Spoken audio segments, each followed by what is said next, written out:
Hey guys, welcome to this week's podcast episode. I've got a fantastic guest from you all the way from Nashville, David Ask, and our conversation is going to talk about business, entrepreneurship. He's got a fantastic story, his creative process, and overcoming obstacles, resilience. And I'm happy to provide David as inspirational motivation and as a guest on the show. So, David, welcome. Well, thanks for having me, Dr. Lou. This is exciting and an honor to be on your podcast. I looked at your social presence and you are all over the place, man. Yeah, I love that. I always get that. You're everywhere, and Yeah. yeah, you're the driving force behind StatGuardPlus.com, and it's a product showcase in over 3,000 retail giants, such as Home Depot, Lowe's, and so kind of talk about your story, how you got started, provide the listener some backdrop, and we'll get right into it.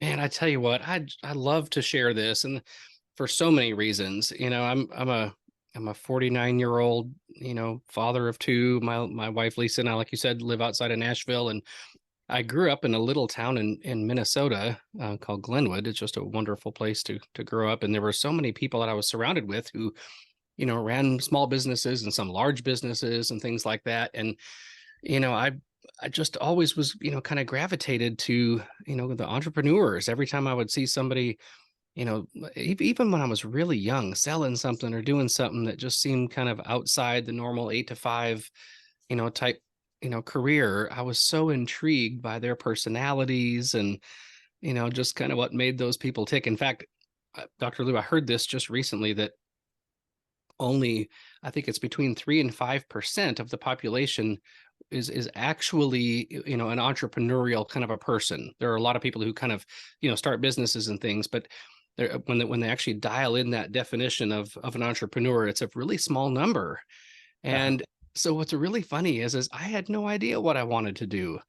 And the only thing I really did well growing up was make people laugh. And I can actually sing really well. So I've actually cut like 4 records and I've sung on stages all over the country and things like that. But it was one of those things where I wasn't sure that, if kind of that was my thing. And I still do that, by the way. I've got a couple of concerts this month and so on. But with regards to my business and my, the StatGuard Plus. So just as a side note, my product is a thermostat guard with a combination lock. So it's basically more for commercial settings, right? Restaurants and offices and places like that, where you've got a lot of people that would, either customers or employees that are messing around with the thermostat.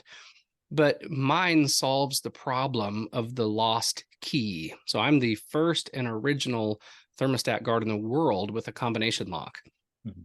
And so anyway, as far as the story behind that goes, I was actually working in facilities management for a large retail chain. And of course, in all of our locations, we would use stat guards because everybody wanted a different temperature, right? And we all know about the thermostat wars. So anyway, the problem though was, people had a hard time keeping up with that key. And so this invention was kind of a, a partnership with my brother-in-law. He called me one day and he said, David, where do I get a stat guard with a combo lock? And, I'm like, I'll find one. And it really wasn't honestly on my radar, like in that moment. I know we talked a little bit and I'm like, man, I can't even find one. And we ended up going into business together initially. And then I bought him out a few years later. But it was one of those things where, out of the gate, I don't know how to do this.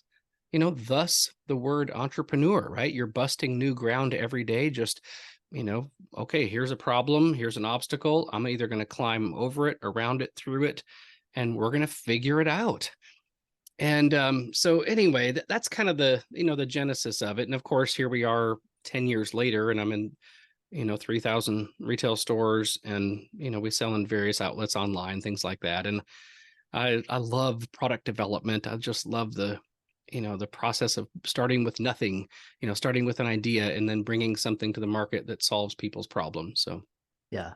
Yeah, and I can hear the passion in your voice. And so, kind of talking about we talked about from idea to the Home Depot and Lowe's. And so one question is, so we talk about this idea of entrepreneurship, and it's really interesting because the United States was founded on entrepreneurialism, and now, Yeah. yeah, and it's like it's founded on entrepreneurial, but is everybody's like going to jobs, and but then it's interesting, 3 to 5% are entrepreneurial or entrepreneurs. And so you talk about this idea of crushing the serpent's head and the internal life of an entrepreneur. What is that? Man, so it obviously that language sounds, fiery and all that kind of thing. But you know what? It kind of is. I mean, for someone to get where you're at, right? Go through years of education and kind of come out the other side of a career with options and things like that. We all have to overcome, the shadow side of ourselves, right? Yeah, We need to there's a whole lot going on, in our own minds, these upper limit challenges, these obstacles that are, sometimes just complete bogus, right? And quite often it's that jerk in the mirror that I need to look at and be like, hey, hold on a minute. And then also, I believe we live in a world that has a spiritual realm to it, and there's forces that are causing us to, steer off into the ditch. mm, So my friend Scott one time, so one of the other things that I do is I'm part of the ISI Mastermind, Iron Sharpens Iron, and I facilitate two of those groups. Well, one of the guys in the group told me one day, because I was kind of just talking negative. I'm talking, you know, um, just this head trash kind of pops up, and I started kind of rehearsing some of that. And yeah. he cuts me off and he says, David, he said, take your heel and crush the serpent's head. You've got trash, coming into your heart and into your mind, trying to steer you off of something that you were so sure about last week. Yeah, And it's nothing but a mental, obstacle, just fear, right? Cropping up. And you need to grab that guy and chuck him out the door. And so I love the idea of not, not trying to, well, how about this? If you had someone in your home, right, who's trying to steal from you or hurt your family, you're not going to try to talk him out of it. And, hey, sir, would you mind, walking out the door you came in, and here's a bologna sandwich or something, right? You're probably going to pick up something really heavy and start screaming and say, get out of here, or you're going to have a big fight on your hands. And so what was Scott telling me, right? He's telling me, David, see what is coming into your mind that's getting you off course and chuck that guy out the door. And yeah, it's, I'll be honest, I don't think there's an entrepreneur alive who doesn't deal with that. And most of the time that's the problem, right? We can yeah, solve practical problems, but most of the problem is in our own heart and in our own mind. yeah. Yeah, I love that. And then so kind of talking about obstacles. And so one thing is, in your journey, what are the top three elements you found essential in your life for breaking through obstacles? Man, what a great question. Yeah. I really I would start with self-awareness. So, this idea of, you know, who you are. When we always talk about your why matters. Simon Sinek wrote that book, Start with Why, and I love that. But I really think there's a precursor to that, and it's starting with who. Mm, So, what makes me different from, the person next to me? What is it that lights me up? What is it that gives, I always like to say, what is it that gives my goosebumps? yeah. What is it that I'm willing to suffer for? What is it that makes me mad? That I feel like I want to fight for, that kind of thing, Yeah. because it's different for other people. So that sense of self-awareness, I think, is really, really important. And then, on a real basic level, it's who you surround yourself with. And we all know that for those of us who have children, right? You never want your kids, caught up in the wrong crowd. I Yeah. mean, instinctively, we get it as parents, but guess what? Quite often we don't internalize that for ourselves. Mm, And we become like the top 5 people that we spend the most time with. And I forget who said that. I'm actually quoting someone there. yeah. But so this idea of self-awareness, spend time with people that you really admire, that you trust, that have your best in mind. And then I would say too is just be a learner. Read books, listen to podcasts, right? Ask questions. be really curious about, what's possible and how someone else might be doing something that might be a bit more efficient or better, or how about this? How about somebody that just helps you understand that you're saying yes to too many things and it's time to say no to something. Yeah. So that might be, something I deal with because I can say yes to a lot of things. Yeah. Yeah, I love that. And you know, once I figured out, the haters and the naysayers, and kind of they, in trying to do something that nobody's done before, so you have to kind of find models and shortcuts and kind of, you can copy your way to success. Hmm. Once I understood that, and I started limiting my time with just, people that drag you down, and Yeah. um, uh, one thing that I really love is in this idea of overcoming obstacles is that, you know there's I was on the listening to this really great podcast, and it's talking about looking for the gifts in challenges and obstacles and setbacks, and it's actually gift as opposed to, getting frustrated. So reflecting on your path, what aspects of your story or background do you now realize more instrumental in your success than you initially thought? Yeah. I like that, the topic of setbacks, the topic Yeah. of failures, the topic of, that struggle and so on. It's truth of the matter is it sounds kind of pie in the sky when you want to put a nice spin on it. Well, everybody has failures. Look at, how many times Thomas Edison failed and Yeah. Michael Jordan, all this kind of stuff. Yeah. But the truth of the matter is the failures are what cause you, right? If you push through them, to become the person that you need to be in order to do the things that you want to do. Yeah. The this idea, my son is 18 years old and he's just like, he's jacked. He's at the gym all the time. He's just this young, strapping, good looking dude. Yeah. And he's in his first year of college right now. Yeah. And so here's what's funny, right? Parker can go to the gym and push all kinds of weights. I mean, he can lift twice as much as I can. And at the same time, he's building new muscles in his first year in college. But in essence, it's the same thing, right? Where it's whether you're pushing heavy weight and tearing down muscle and becoming stronger in your body. I mean, right? As a doctor, you go to college, you're tearing down mental muscle, emotional muscle to push through, right? Do hard things. Yeah. And you're building back, those emotional, spiritual, mental muscles in a way that cause you to become the person you need to be in order to lift that weight. And so those failures, that's the heavy lifting. It's the tearing down and the building back up. Thus the word resilience, right? There would be no word resilience unless you had a failure or a problem or you fell down. One requires the other. Yeah. Yeah, I love that.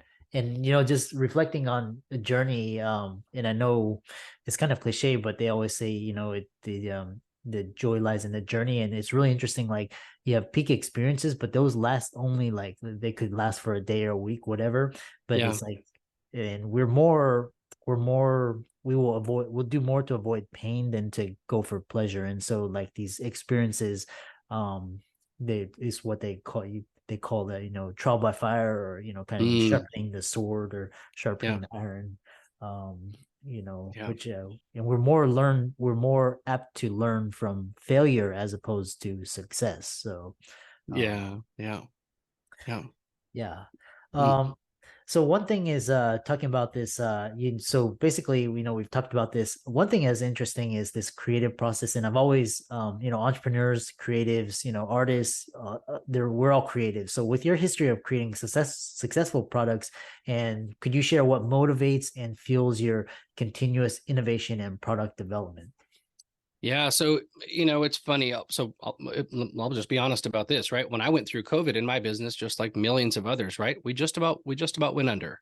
Mm, So part of that is, hey, I'm a husband, I'm a father, I'm putting two kids through college right now. So part of my motivation, right, on a very practical level, is to pay the light bill and put some kids through college. yeah. And at the same time, right, when you hit a little bit of a certain level where you've got consistent income and that kind of stuff, Oh, well, it's amazing how your imagination starts to kind of open up a little bit. You feel that psychological safety. Well, so what's interesting here is coming through COVID And now coming out the other side, we had a record month last month in retail. Last week was our best week ever in business. And Uh-huh. and so what's fascinating is, right, if you start getting some wins after a decade of struggle, Yeah. well, now it's like my imagination, my heart is opening up a bit more to, okay, what's possible here? So I actually went and joined the Nashville Entrepreneur Center, and I'm hanging out with, of course, men in my mastermind group that are, starting businesses and, developing products and things like that. And I like to just help. No, if there's a way for me to be involved on a business level, fine. But either way, I think to see where someone is where I was a decade ago, right? And to say, Yeah. hey, stand on my shoulders here. Let me, learn from me. Because I'd made a lot of mistakes, and I'd love for you to not make as many, and have fewer obstacles. So it's a joy to see someone, in the land of the free and the home of the brave here, right? We have options. There's many countries that don't have options, right? They're looking for clean water. Yeah. And so I believe that, the good king has called us to multiply, period. So Yeah. my job is to multiply that which is put in my hands and help other people do the same thing. And Yeah. I get really, really excited about that. TIAA is on a mission. Why? Because 54% of Black Americans don't have enough savings to retire. So in collaboration with big-name artists like Wyclef Jean, TIAA released Paper Right, new music inspiring a new financial future. With 100% of streaming sales going to a nonprofit that teaches students how to invest. Stream Paper Right now and help close the gap. Yeah. Yeah, I love that. And so kind of I'm a spiritual person. Yeah. Not so much, that's like there's and what I love is really because basically in our world I've seen it basically the decline of morals and just kind of Yeah. politicians, corporations, and there's more need for individuals such as yourself. We need more people with integrity and people doing the right thing, not just hoarding and Oh, yeah. Yeah. so kind of we have around 5 more minutes, but kind of talk Okay. about what inspires you to get up early each morning, drive your ventures forward, and then kind of talk about what is next, some immediate action for listeners, and end it on a positive note. Yeah. Yeah. Well, thank you. And I just so appreciate the time to explore some of these things in a bit of a spotlight here. Yeah. It's funny. There's a guy named Jim Rohn, and he says he has this saying, and he said, people always ask me why I get up so early in the morning. And he said, I always respond, if you knew where I was going, you'd be up early too. Yeah. And so one of the things that I do, so Dr. Andy Garrett and I work closely together. He's in my mastermind group, but we actually coach people through, this idea of building an identity, right? Who are you and what's your purpose? Well, people think that that's something that's discovered, that's out there in the ethosphere or the universe or whatever. Well, Yeah. guess what? It's not. If you have someone, I didn't make me, right? I didn't choose my eye color. I didn't choose my taste buds. I didn't choose my personality. Uh-huh. That the word authenticity comes from the word author, right? Yeah. Those of us who have children, right? I've got my siblings and my kids, they came out of the hopper, if you will, very different.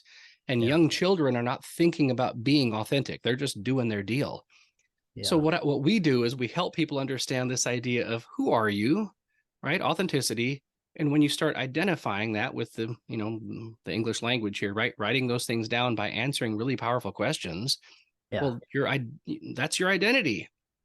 And what's really wonderful is when you act, out of that place, right? Who am I and who am I not?